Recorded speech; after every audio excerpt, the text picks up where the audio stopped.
What's up, my forbidden panel friends, or not friends, anti-friends, or just people that got nothing better to do? I am your host, AJ, and with me, as always, is co-host Richard, the man of many podcasts.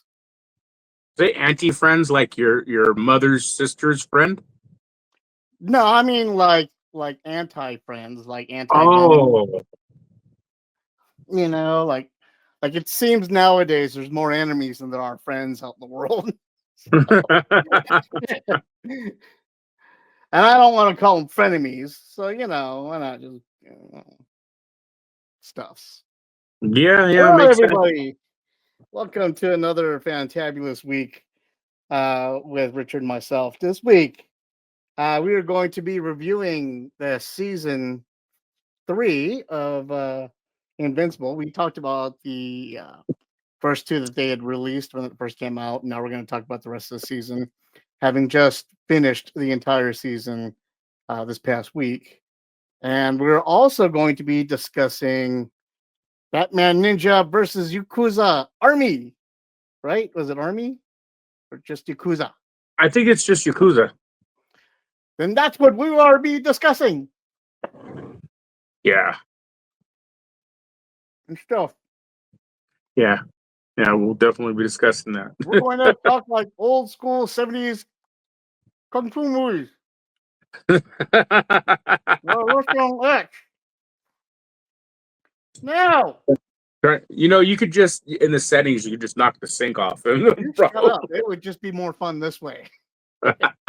Mr. I'm just use the microphone there as a prop. It's, if I move it, it knocks things down.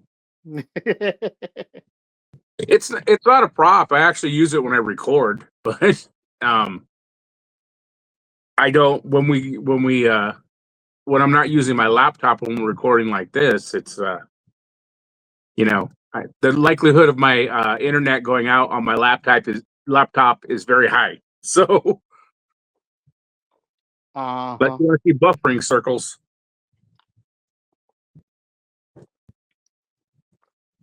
I'm drinking my soda.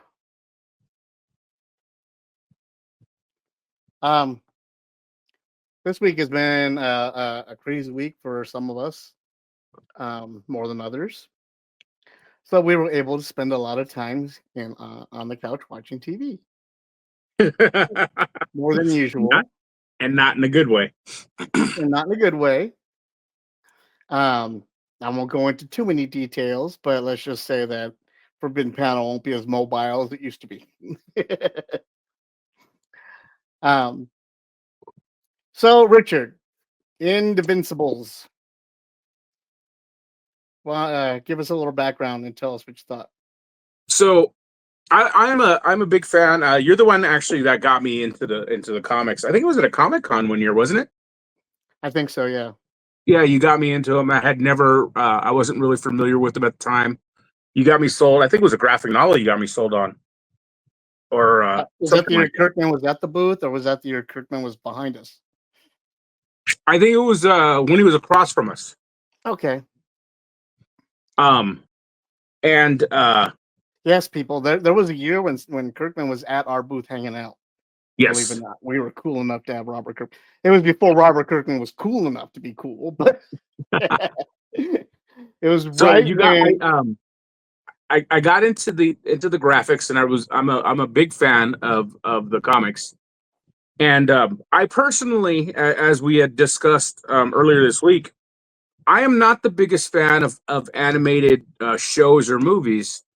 Not that I have a problem with them. It's just I've trained my brain to basically view them as background noise, is the best way I can describe it. Because like if I'm like when I'm back here working on customs, or when I'm drawing or something like that, I get, because of working at clubs and everything all the time, I get really tired of listening to music. So if there's no podcast I want to listen to, I'll go on like Tubi or something and throw like G.I. Joe or Thundercats or Masters Universe, Akira, something like that on the TV as background noise. Right. So mentally, animated movies and shows have become background noise to me. So I find myself in the episodes as I'm watching them. It takes me a little while to really get into it. Like I remember I told you it was episode 4. I tried to watch it 4 different times. Right. But once I got into it, like I really enjoy the show. Like it's man, it is brutal. It's right on par. The acting, the voice acting is great. The action's great. It's just, I mean, I can't say enough good things. And like I said, as someone who finds it hard to get into animated movies and shows, like once I got warmed up, I went through and watched them all in a row. I just binged them. So I am thoroughly impressed. The animation is very crisp, very brutal. Like I mean, when you see these fight scenes, you wince, and it's a cartoon. So yeah, I am thoroughly impressed by this. I wholeheartedly agree. By now, it's season 3. If you guys don't know what Invincible is about by now, I'm not going to bother reintroducing him to you. Uh, he's on Prime, seasons 1, 2, and 3. Go watch him if you haven't heard about him or seen it yet. It's a fantastic show. This season uh, felt a little bit different. You know, each season is kind of the same. It ends in some Right. sort of brutal cliffhanger that's going to be life changing, and oh crap, next season's going to be harsh. You know, and but each season is just brutality after brutality, brutality.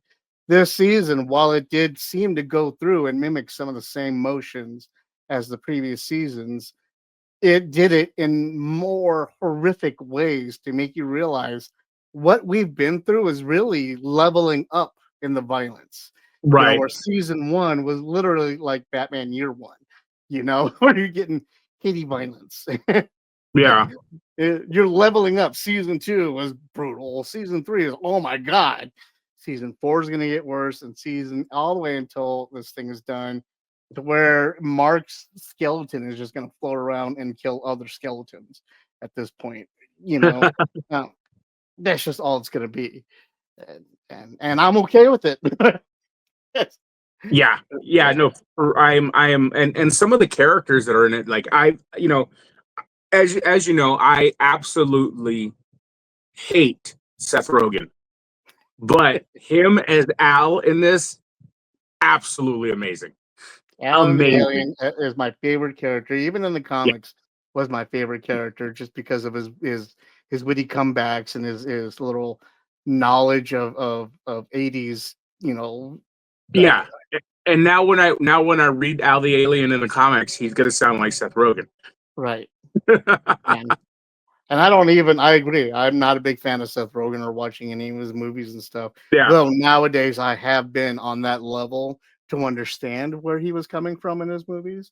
It's just I still don't talk that way yet, and so I don't like his Joel. But I have I'm to not. give it up. I've never been. His producing and writing and stuff is great. Yeah, yeah. I've just never been the pot humor guy. I'm not a big fan of Cheech and Chong. I'm not a big fan of how high, like any of that stuff. It's just not my, even when I am you know when I do have help in that area, it's just Right. not my type of humor.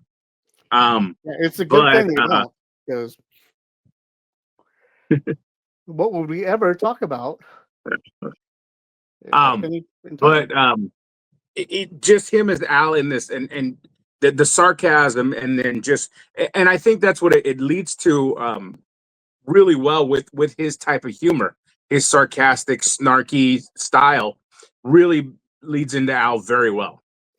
Right. And especially with the conversations and the relationship he builds with the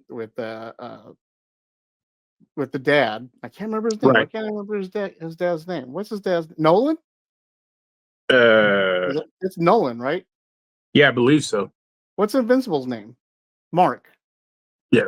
Mark. Okay, so Nolan. Like, we don't like Seth Rogen's pot humor. What's Invincible's name? We're also in our 50s. And in a lot of pain. Let's not forget that. But um the relationship Alan and Nolan form in the prison cell, doing Yeah, exactly what Alan had planned to do. He got himself locked up. He got himself in there to be close with him, just so he can convert him and switch him over to our side and fight for the human race, fight for what's right. It was great the way he played it off, and uh, every now and then it was serious, but the whole time he's just like fucking with them. yeah, He's yeah. playing with them and so, is that a smile? Did I see a smile when But I love the relationship. I love it was great. And yeah, you were right. It's brutal. But I love it. I love every Yeah. minute of it. Uh, They've done an excellent job in casting the voices, in creating the characters just on screen. Battle Beast is a freaking beast. you know love um, Battle Beast. yeah, I mean, everything it's all pretty impressive. Like I like I said, it did take me a little bit, to get into it, but once I did, I was 100% full bore. I love this show. Now I have two other favorite characters in this verse that we have yet to be introduced to. Well, actually, we got introduced to one of them during this season. Uh, and I was so amped when I saw him, especially when I heard him speak. And that's the Astounding Wolfman. Um, the Astounding Wolfman is another creation of Kirkman. He had I think it was only two. Yeah, it's two trade paperbacks that came out for him.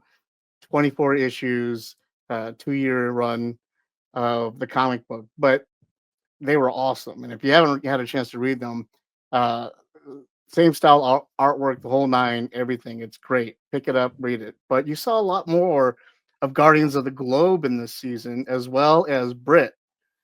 Brit is one of the original creations of Robert Kirkman that got him into comic books. Brit is a battle magician. And if you haven't read any of the Brit books, the old school Brit books from the 80s and 90s, you should, because they're fantastic, fantastic writings and stuff. Um, but I was glad to see them. My other favorite character we're going to meet next season, and he's evil incarnate and badass, and that's Tyrannosaurus, or no, Dinosaurus Rex, Dinosaur, yeah. and he's coming next season, and I'm excited. I'm so excited, especially him and Battle Beast and every. Oh, what did you think of Conquest? Conquest is awesome. The last episode is, uh what I told you, it's like a flashback, because I went through that phase where I was watching The Walking Dead, and I felt like I was watching an episode of The Walking Dead. I don't know if anybody's gonna get that. I mean, it's not exactly a spoiler. I mean, it's out there, but yeah, Conquest, like it's like I said, every character so far, I think, has been they've nailed. I haven't been disappointed in how anybody's been represented. Uh, I almost forgot how vicious Conquest was until I watched the show. And I follow Otley online, Ryan Otley, the artist, and he was showing a lot of the stills from the show and the panels that he drew for it, and how they were basically scene for scene, and how in some aspects the brutality shown on the screen was more than his brutality he could draw, and vice Right. versa. There were times where it would go back and forth on each other. And but to see like shot for shot how they replicated it in the show, I thought was awesome. And the fact that they were like, dude, you did the job. Let's just animate it. You know what I mean? Instead of let's improve on it. Let's make it this. No, they're like, it's perfect the way it is. Let's just animate it, you know? And I think that gives a lot of praise for Kirkman and Otley and everybody that worked on the project. Yeah. Yeah. Especially in the character too, because when Mark broke his own hand, my hand was like, ah. was one of those cringy moments. Yeah, they have definitely nailed the, like I said, the characters, the brutality, the and honestly the artistry of it. It is a beautifully drawn comic, and this is a beautifully drawn show. I mean, it's not like extremely colorful and bright and stuff like that, but just the movement and the way the heroes look, like everybody looks like a superhero, and it feels like superheroes and supervillains. Like it's not, it feels like a motion comic, and that's what I really like about it. It doesn't feel like they try to overproduce it, where it would feel like they do with some shows. Sometimes you'll get Mhm. shows and they overproduce it, and it doesn't have the same feel as the comic does anymore. This felt like literally like a motion comic. Yeah, a lot of what I like about the comic is that you see, you know, they would draw the panels in on the page just to show you that that's what they're going to draw out of. Mhm. The panel, you'd see the panels there, but then you'd see the explosion and the action breaking out of the panels like they were literally just coming out of the page. And I always appreciated how that it looked like that. It felt like the action was just jumping out at you because of that. And like you said, it wasn't super bright colors, but it was the four primary colors in the comic book, Right. and that's what stood out about it too. It was just boom, and I loved it. And to see it in the show is And glowing. that's another thing that I love about the comic, and about the show is the um for as overly simplified as the costumes are, they look amazing. They're very 1970s esque. The unitard style superhero costumes, Hmm. but they still manage to look crisp and modern. And I really like the way they're represented. They look like literally like somebody that would be taking over your Right. cities, and like somebody that would be above you, you Yeah. know, in that way.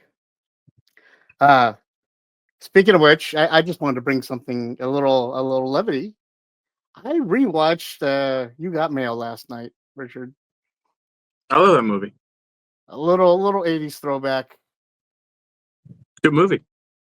Eh, I like that one. I enjoyed it. I was like, okay, I needed a little, palate cleanser. Yeah, I get it. So and it's funny, when the movie starts up and all you hear is dial tone Yeah. and the modem dialing into the dial tone. I was like, "Oh I, my I god." mean, I mean, it was heavily into what was it, AIM at the time, right? Well, yeah. Yeah. So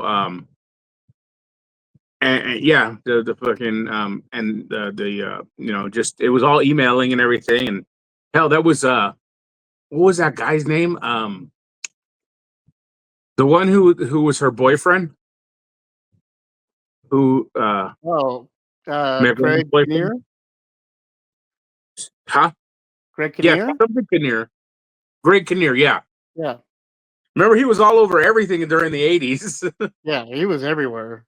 Even that Yeah, Post Office movie, he was yeah. Oh, what was it like? Oh God, or some not Oh God. Oh God was George Burns. George Burns. But yeah, they were doing the Christmas letters or whatever. Yeah, yeah. We're Yeah, aging that's. ourselves here, people, just so you know. Hey, you know what? I started watching season 1 of Arrow. So After watching 30 seasons of ER. needed to cleanse I my palate. I caught something the other day that I think I sent it to you on the TikToks or what have you. Um, and it was, and I think our audience might find this interesting. It was a behind the scenes of the pit, Oh yeah, and yeah. it was showing how everything on the pit is actual procedures, and this is what they're actually doing, and Right. how they had to learn how to do stitching and intubating and doing all that stuff in real life. And to do a lot of the scenes that they do, like the ones that they did in this recent episode, they had to rehearse it so many times because they wanted to do fluid shots, Yeah. and so they had to get the medical procedure properly. They had to get the vernacular proper. They had to get the everything, the equipment, everything proper. And it just made me get more respect for the pit because that show just gets better every episode. No, And I I also hate just it. read.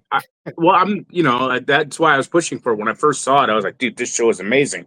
Right. Um, the other thing is, I read an interview with Noah Wiley, and he was talking because he is the main producer and one of the writers, and he was talking about how much he would love to have some of his old ER acting buddies make an appearance on the show. That'd be So cool. you never know who we may get some pop ups. I guess he said they all still keep in touch. So That'd be awesome if he just looks up and flips off the roof and there's Anthony Edwards' skeleton glued to it, flipping him off. Yes, Goose, I know the bird.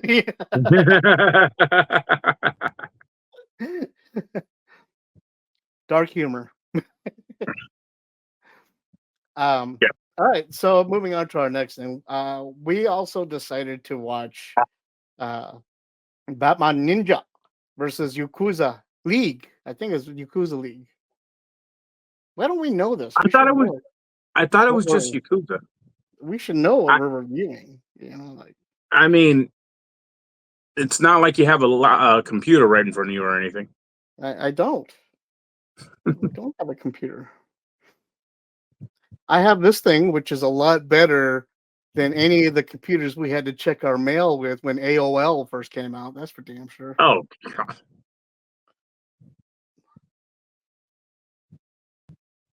Versus Ninja League, Yakuza League. Thank you. Okay.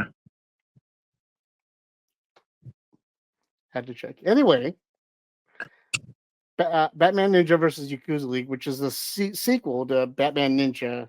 Right. Um, I forgot what the first one was totally called, the full title, I but Yeah. I mean, once again, right at your hands. Um, it's way over there. But uh, I did not get a chance to watch the first one. My bad. I watched the second one. It is uh, all the crazy anime stuff you would think of, including random music videos in the middle of it and stuff. But still, I kind of enjoyed the artistry and the story behind it, and the voice acting wasn't all that bad either. so There wasn't a lot of fighting though. what they did was they took absolutely everything about anime, the over the top acting, the weird laughing for no reason in the middle of a conversation, music videos, um the constant when they talk, every single anime trope. They got every one of those, everything that I absolutely hate about anime, and just crammed this movie full of it.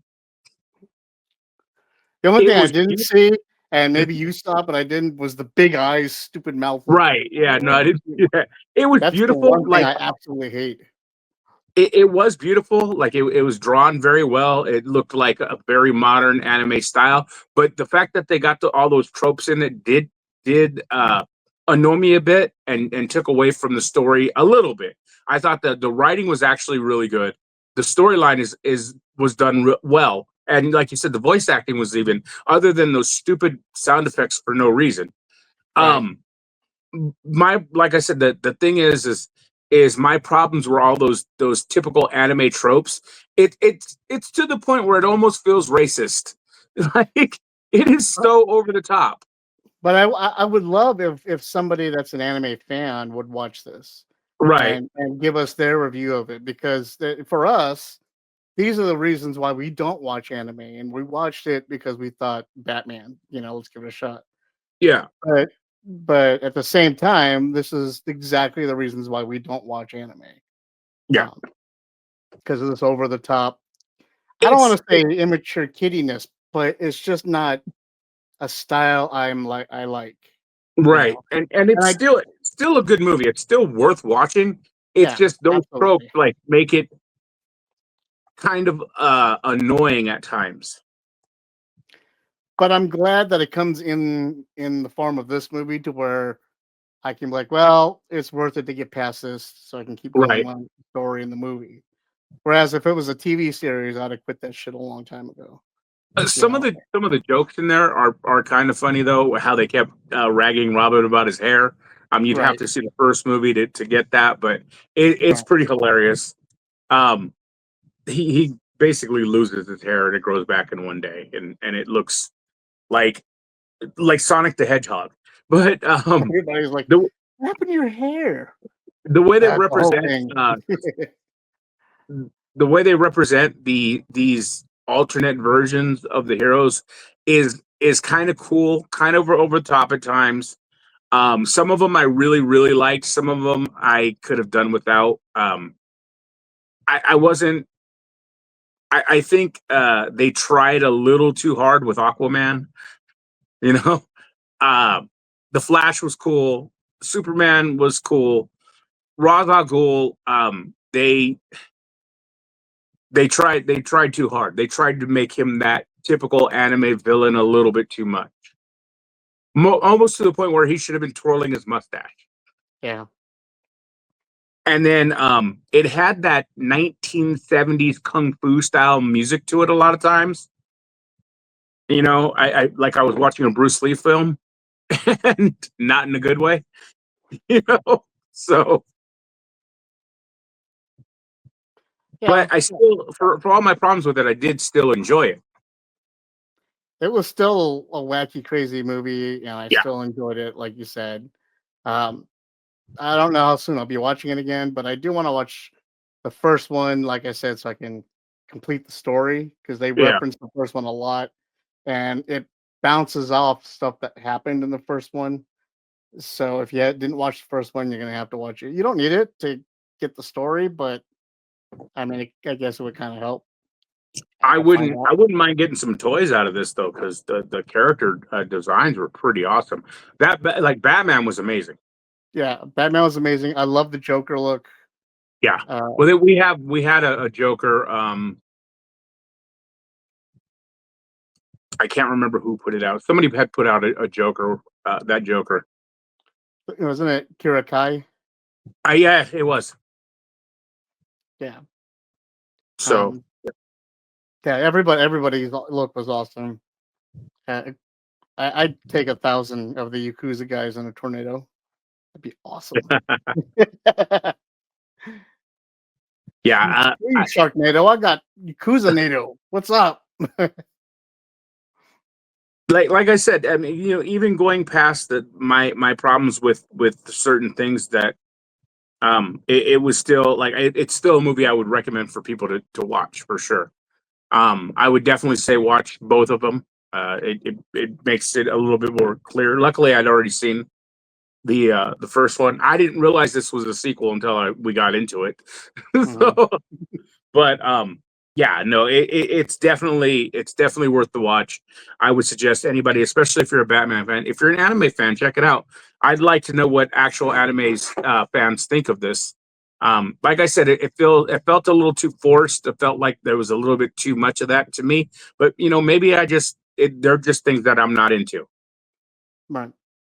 I mean, it's no, Princess Mononoke or anything like that, but it was still fun.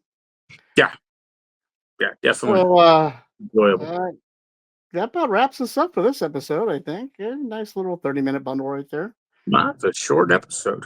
I know, because it's hot in your house, Richard. It it's not that bad right now, thank goodness. Out of nowhere, summer came to California. Yeah, no joke. It was raining, pouring last week, and this week it was 90 today. So, yeah. What did you think of the AEW Slam Dunk? I didn't mind it. I knew it'd be 2 1-hour shows split up. Um, and that one I already figured out. The luchador match at the end of Sunday was phenomenal. I mean it, but I think Like I told you, that's the one. That was the one match I was really looking forward to. when Hologram does that Tope Suicida coming out of the ring and to where Mortis catches him like he does, he Yeah, catches them over with the shoulders up. yeah, I still think when Mortis does that, he should take 2 steps back and spin. I think that would be awesome. Mortis just a step back and spin because what's his name? Was it Serpentico or whoever he fought the day before or last week caught him and slammed him like that. So I think if you can catch him, you got time. You can spin him around or do something with him. It look cool. yeah. But There was some awesome matches, but the thing I don't like about like those type of shows, I guess we'll call them their specials. I guess kind of um is they try to pack as much as possible in these shows, so we get all these like 6-man matches, and I can't stand 6-man matches. You know, why do they even have 6-man titles? Like it's the trios championships, whatever you want to call it. Like why? Um, and the Death Riders just keep murdering people, so no one's going to take those titles from them. They're right. literally just out there killing people. Like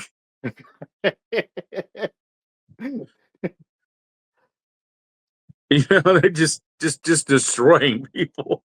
I think that the whole Bandito storyline is just stupid. Like they did all that just so Bandito can steal his mask back and run off for what's his name for his Yeah, brother. it's a very underwhelming. I mean, it is building up Bandito because he is making Jericho look like a fool, and Jericho's a big name. But the problem is Jericho, like people are tired of seeing Jericho right now. Right. He needs to take a break for a bit. They need to turn Big Bill into a babyface. Crowds keep cheering him. Uh, See Brian they're Keith tear down that sign that said "Free Brian Keith." yeah. That cracked me up. They just need to do something. I mean, I get it. He's a heat magnet, but it's not in a good way. He's got heat. Like it's not that people want to see him lose; they just don't want to see him. Yeah. And then we have the exact opposite with Harley Cameron, who that girl can do no wrong right Harley now. Quinn is awesome. Yeah, she is killing it. What did you hear about Mercedes Moné? And so you know how everybody had a hard time getting to the arena for Wednesday's show? Uh-huh. Moxley drove 11 hours and stuff like that. Oh yeah, because of the blizzard. Right. Yeah. Mercedes Moné drove from Des Moines, Iowa, all the way to Omaha through the blizzard in 5 hours, and as soon as she got there, Park ran in, changed clothes, and went out and wrestled. Mercedes And they're gets a bad saying rap. oh well, hold on. Tony Khan came on. I think it was yesterday. Somebody somewhere went on online and said, talked about how all these people were fighting to get not Tony Khan, Sap. John Ross Sapp.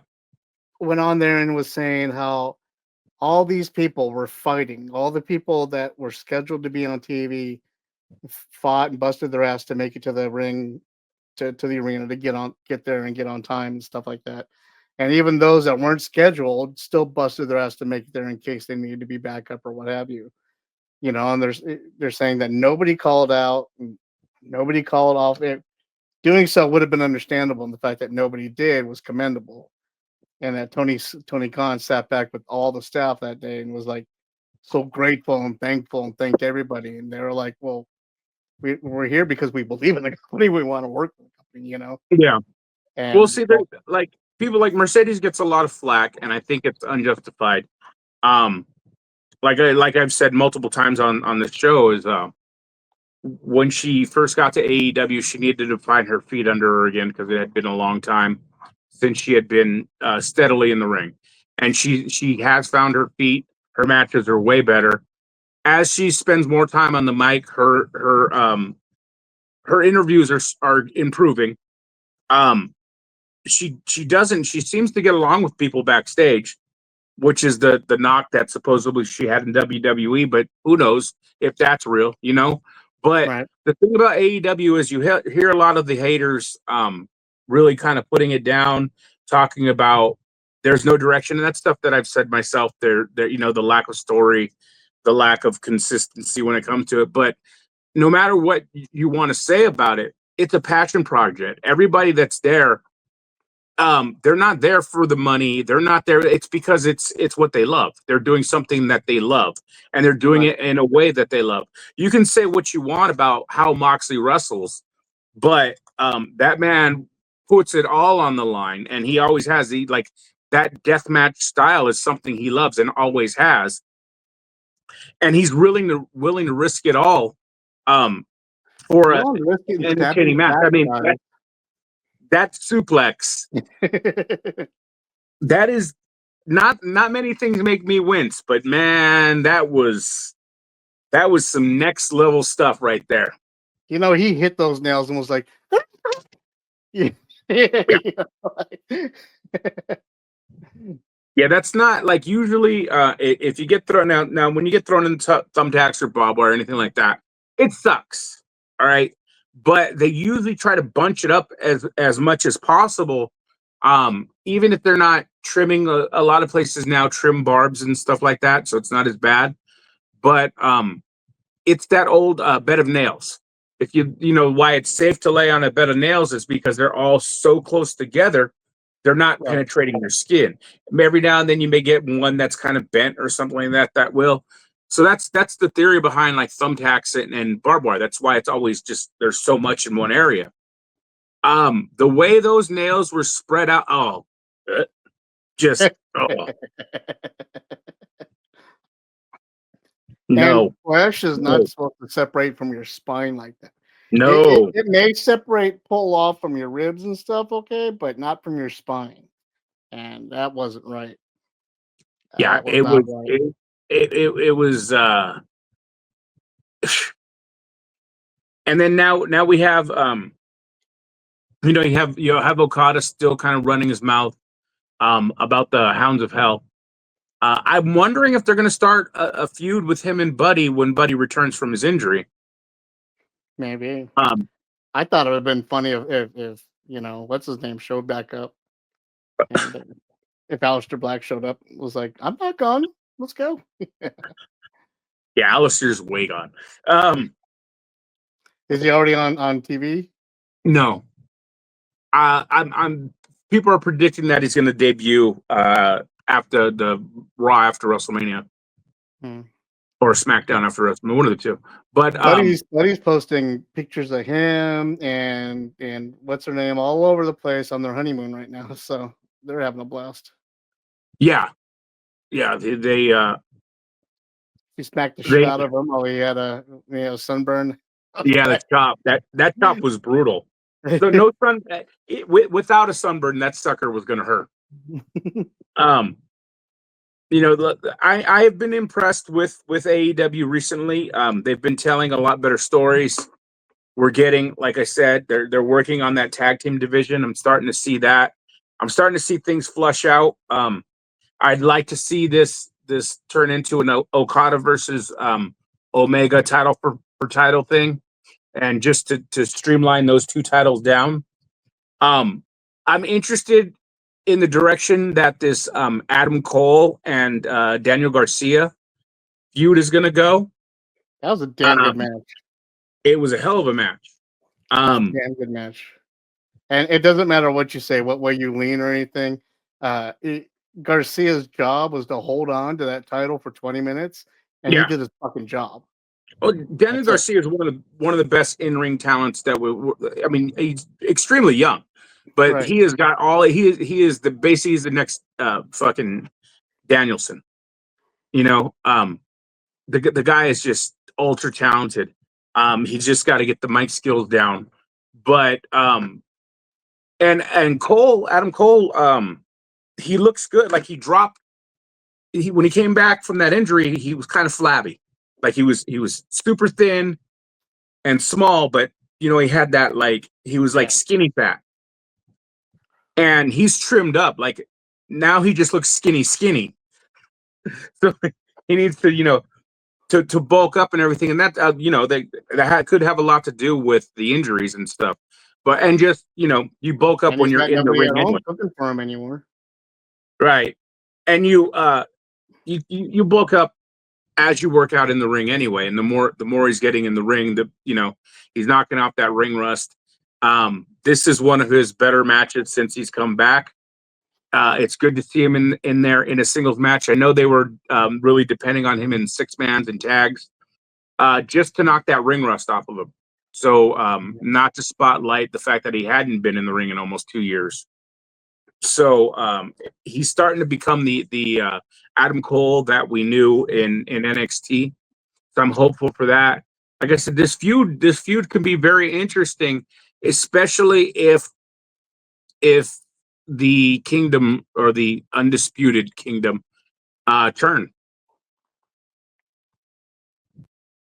And I think they're going to heal him out, honestly. The fact that Roderick Strong is a babyface just baffles me. Roderick Strong is one of the most unlikable people in the world, and I mean that in the best way. I mean, they're always heels, so making them heal up. I mean, they've already been heels coming into the company, so having them heal up again won't be that hard, I mean, Kyle, because usually at some point or another, you're going to get Adam Cole and Kyle O'Reilly feuding. It always happens, and usually you end up with O'Reilly being the babyface, because he's just goofy and all the stuff that we saw with conglomeration and stuff like that. He's just likable. Yeah, he's very likable, and Adam Cole is very easy to dislike. So it's really sad though that we lost the Kingdom. Bennett and Mike Bennett and Matt Haven. Yeah. It's sad that, and I don't know if they have not resigned or if they're not going to resign them or what the situation is with them. I know they performed at an independent show this past like a week ago, and they came out as the Kingdom. Their old school purple gear and everything like that. So I don't know, because that's, I believe, unless they own it themselves, I thought it was a Ring of Honor creation. So I don't know what the future for them is. But when they're just barely starting to work on that tag team division over there, losing a tag team with that much experience, I think is about bad. Agreed. But once again, we tried to end the show 15 minutes ago, and here we are still talking. So while we still got your attention, Paradise. What did you think of Paradise, everybody? I love it. I love it. It's well done. The crazy thing is that it changes what the story is, changes as you're watching it. And you don't realize it until the episode's over and you go, oh, okay. Like that whole first episode, the whole series ended up being something different than I thought it was. Right. Like, and they tend to do that in, and maybe it's with small nuances and stuff like that, but they kind of keep you guessing.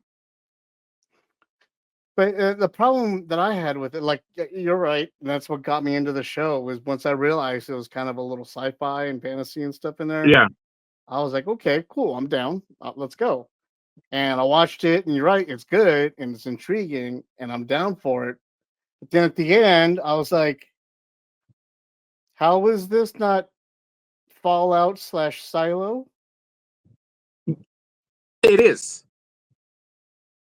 Oh, okay, like that kind of it didn't take away anything from the season for me. It just took Right. away from the ending for me. You know what I mean? Like I'm like, oh, but I already saw that. Okay. And let's go into it. Paradise has been out for a while now. Everyone has probably seen it or not seen it. Yeah. Whatever, we're gonna go ahead and ruin it for you. So if you haven't seen it yet, too bad. Paradise is a show on Hulu, and what is it about? Is Sterling K. Brown is a secret agent man, the first the president's right hand man, the guy that his bodyguard, basically his personal secret agent, and the president gets murdered on his watch, and he's got to figure out what happened and why and all that stuff. Well, as the episode progresses, you find out that uh, they live in a silo or No. something Yeah. facsimile of one. Basically, they built a city underneath a mountain range. I believe it's in Utah or something like that. Like a Uh, huge, Colorado. Colorado. Okay, a huge Colorado's mountain. the Like place where everyone wants to put a mountain range and live in there because of NORAD. So they think yeah, that's the place to go. But yeah, exactly. That's exactly what it is. And yeah, you don't know that until the very end of the first episode. No, it's the no, end of the second episode, right? no, it's in the first one. It's the first. Okay.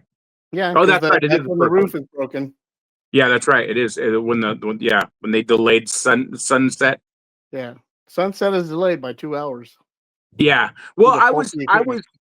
I was thrown off, so I didn't exactly catch it, in the beginning, but I was thrown off because when the president was murdered and they were going through all that, I'm like, that's just a mansion in a suburban area, like, and like it's not like, this isn't the White House, like, Right, that's weird. Like I found that, like, that's what caught my attention from the beginning. It's like, this is not, this is not the White House. There's something weird about this. And then we ended up finding out what well, happens. it was for me, it was the fact that they were all running around in the same neighborhood. Right. Oh you yeah. know Yeah. I'm like, why do they all live on the same block as the president, and why does the president live here? Yeah. Like, that's what got me, and then I realized, okay. But it is a good show for if you're a light sci-fi fan. Right. I think if you're one of those, like, I can't, like, Eureka fans or something like that, or maybe even not so much Eureka, maybe a Big Bang Theory or something less than that, where they don't actually get too much into the science, Yeah, or just or you just get a hint here and there. right, there's no like laser beams or anything crazy like that. This is just them in a post-apocalypse situation that's not really a post-apocalypse situation. Right. You know, uh, it's more. What's that movie where the family locks themselves in a bomb shelter for 50 years and then comes Blast from back? the past. Yeah, Brendan Fraser. Yeah. Right, it's more kind of like that ish, but they haven't come to the surface yet. Right. Um, so it's not bad, but it's just not heavy duty sci-fi. Yeah, the whole where them being underground and everything isn't a major plot point. It's not as big of a plot point as you think it would be. Right. Almost an afterthought. Um, a lot of this has to do with the president and who he is. The president's very, like, what if JFK and Donald Trump had a baby? Very, very bombastic and arrogant and just slimy, and like, it's and it's awesome. Like, the cast, I'm really a big fan of the cast. I think they cast the right people in all these roles. Um, it's one of the most popular shows that's out there right now. I've seen people talking about it on, all over the interwebs. So it has reached the right audience. I just think, as long as you go into it, and if you do know, like, it's not a super suspenseful crime show either. Right. It's not like Wh- CSI or anything like that. right, It's which is what I thought it was, considering how what the president subject gets murdered at matter. the beginning. Right. Yeah. But you It, get like, and maybe this season is a filling out process. We're getting familiar with characters and stuff, which a lot of shows will do. But um, like, I don't get the feeling of any one particular genre with this show so far, and maybe that's what it is. It hasn't found its legs. Like, it right. hasn't decided it wants to be a crime show, or a secret agent show, if you will, or Or murder mystery or right, yeah. It's fun trying to find its feet. yeah. But once again, still enjoyable, still a good Yeah. show. Still fun to watch. Sterling K. Brown is phenomenal. And oh my god, the guy who plays his father, I can't remember his name. Uh always he's phenomenal every time I see him in a role, but he does phen- just a like heart wrenching job in this one, you Yeah, know. And James Marsden is pretty cool as the president. Um, he nails that role. Like, he comes and off you as, know, he comes off as swarmy and nasty, but then you find out he's just a daddy's boy begging for attention, and he right, just wants his dad to be proud of him. right, And at the end of the day, and it's it's just it's layered and cool, but it's still like Bones, but lighthearted like Bones. Like right. yeah, it's still yeah. Yeah, like I said, I feel like it's still trying to find its legs, which maybe we'll get more of a complete picture next season. But it's definitely enjoyable. It's definitely worth watching. It's one of the better shows. I'm not big on current shows. It's been that, and The Pit. I absolutely love The Pit.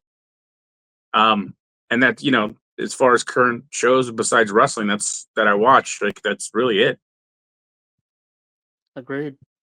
However, next week, Richard and I will be, hopefully, if one of us can find a vehicle, we'll be talking about Death of a Unicorn. Is That that comic. next week? That's this week. Oh, that's this week. Yeah. So hopefully one of us can shit a vehicle out and we can go see Death of a Unicorn and maybe we can do a live from the theater. Who knows? But until that time, Uh, check us out on Thursday. We will be doing a live broadcast with the rest of the Forbidden Panel crew. What we'll be discussing is still up in the air.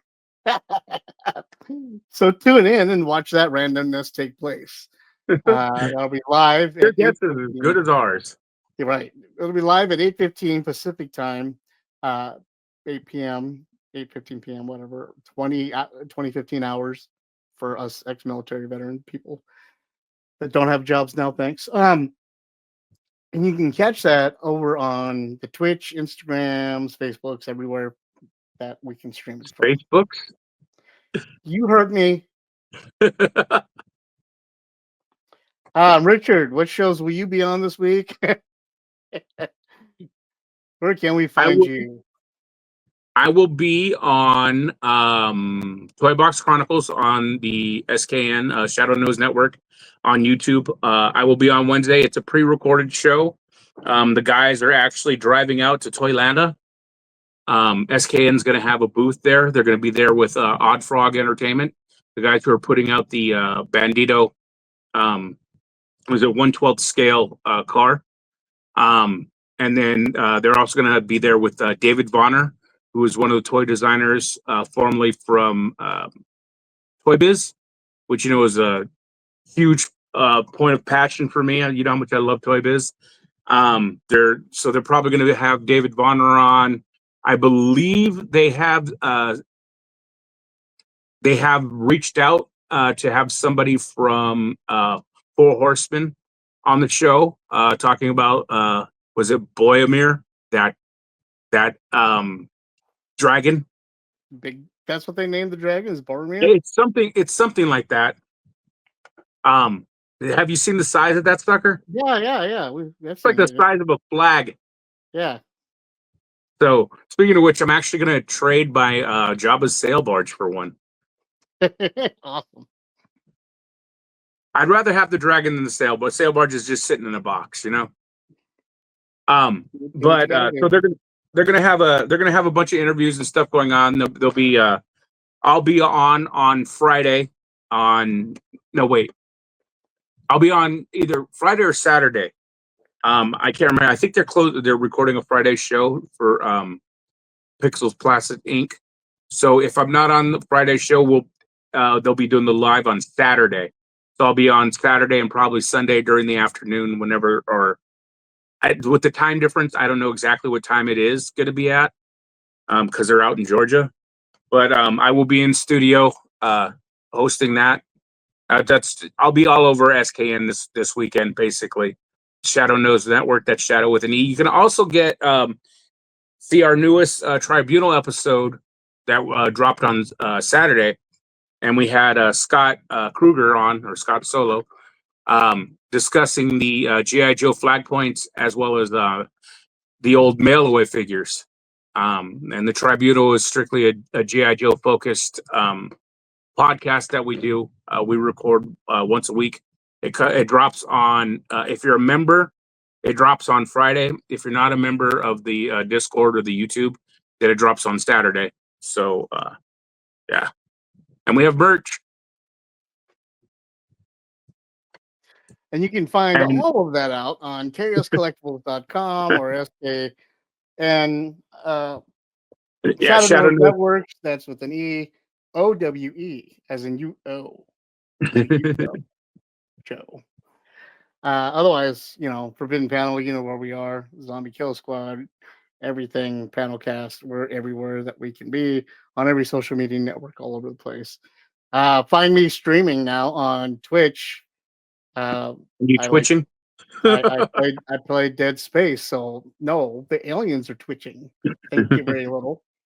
I'll be playing Dead Space for the next couple of weeks until I can advance up to the next game. I don't talk much unless you guys show up, then I'll talk.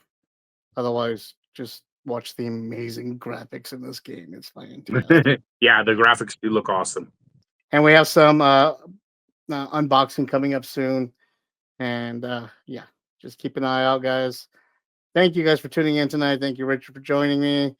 Thank you, Janelle, Forbidden Panel member Janelle, last week for taking over website duties. I appreciate all the help you gave me and gave FP. So, without further notice, we'll catch you guys on Thursday for the live. And yeah, I don't know what else to say. So I'm going to try to use this time to find the outro button. Bye. Loud noise coming now.